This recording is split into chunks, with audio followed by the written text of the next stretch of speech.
Japan की डरावनी लोक कथाओं में ना एक नाम ऐसा है जिसे सुनते ही लोगों के रोंगटे खड़े हो जाते हैं। एक ऐसा खौफ जो कहते हैं आज भी अंधेरी गलियों में सांस लेता है।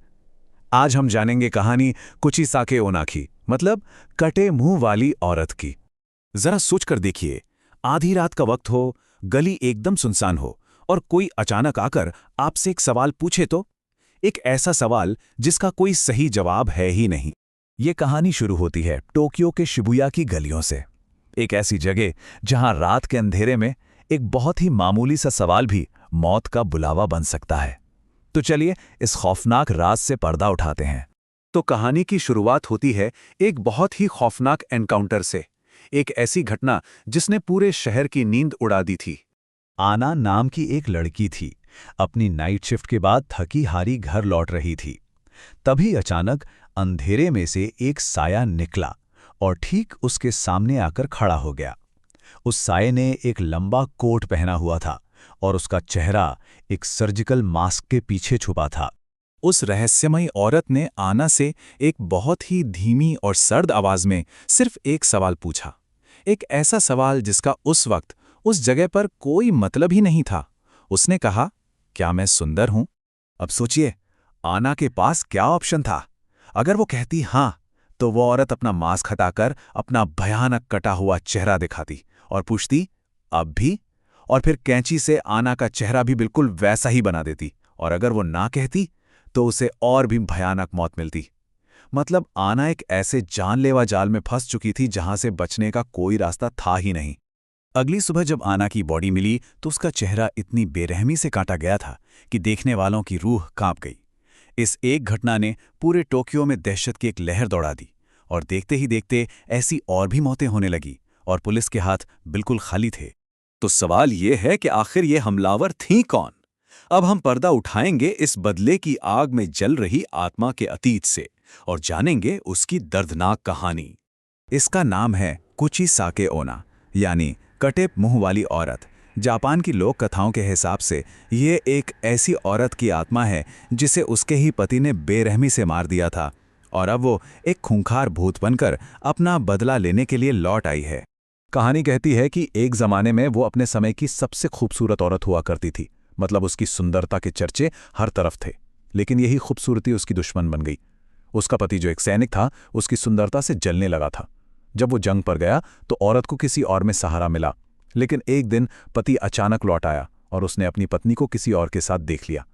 फिर गुस्से और नफरत में अंधा होकर उसने कैंची उठाई और अपनी पत्नी का चेहरा कान से कान तक चीर दिया और उसे वहीं तड़प तड़प कर मरने के लिए छोड़ दिया।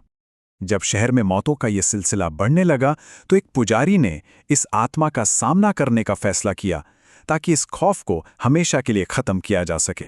जब शहर का खौफ हद से ज्यादा बढ़ गया तब पुजारी होशुमा ने ठान लिया कि वो इस बुरी आत्मा से टकराएंगे। वो अपने साथ पवित्र नमक और एक शक्तिशाली तावीज लेकर उसे ढूंढने के लिए रात के सन्नाटे में निकल पड़े। जैसे ही उस आत्मा ने अपना वही सवाल दोहराया, होशुमा ने जवाब देने के बजाय उस पर वो पवित्र नमक और ताबीज फेंक दिया। वो दर्द से चीख पड़ी और एक ही पल में धुंध में गायब हो गई। इसके बाद कुछ दिनों तक शहर में एकदम शांति छा गई। मौतों का सिलसिला रुक गया और होशुमा को भी लगा कि शायद उन्होंने उस आत्मा को हमेशा के लिए भगा दिया है। पर यह तो तूफान से पहले की खामोशी थी। वो शांति ज्यादा दिन टिकी नहीं, क्योंकि वो आत्मा लौट आई थी और इस बार वो पहले से कहीं ज्यादा ताकतवर और खतरनाक थी। एक रात होशुमा को एक भयानक सपना आया जिसमें कुचिसाके ओना ने कहा, तुमने भी मुझे धोखा दिया, मैं लौट आई हूं और अब मौत का ऐसा तांडव होगा कि सब देखते रह जाएंगे। कुचिसाके ओना अब पहले से कहीं ज्यादा खतरनाक हो चुकी थी। उसे अब अंधेरी गलियों की जरूरत नहीं थी। वो किसी भी चमकती हुई सतह से हमला कर सकती थी, चाहे वो फोन हो, टीवी हो या फिर कोई आईना। स्क्रीन अचानक काली पड़ जाती, उस पर उसका भयानक चेहरा उभरता और फिर कांच तोड़कर वो सीधे आपके सामने आ खड़ी होती थी। मतलब अब खतरा सिर्फ सड़कों पर नहीं था, वो तो लोगों के घरों के अंदर तक पहुंच चुका था। हमले अब मोबाइल फोन, आईनों और कंप्यूटर स्क्रीन्स के जरिए हो रहे थे। कोई भी कहीं भी सुरक्षित नहीं था। होशुमा को यह समझ आ गया कि उनकी कोशिश ने उसे खत्म नहीं किया, बल्कि उसे और भी ज्यादा शक्तिशाली बना दिया था और अब ये सब उन्हें ही खत्म करना था। और यहीं से कहानी पहुंचती है अपने क्लाइमैक्स पर, उस आखिरी लड़ाई पर, जहां पुजारी और उस बदला लेने वाली आत्मा का आखिरी बार आमना सामना हुआ। इस बार होशुमा पूरी तरह तैयार थे।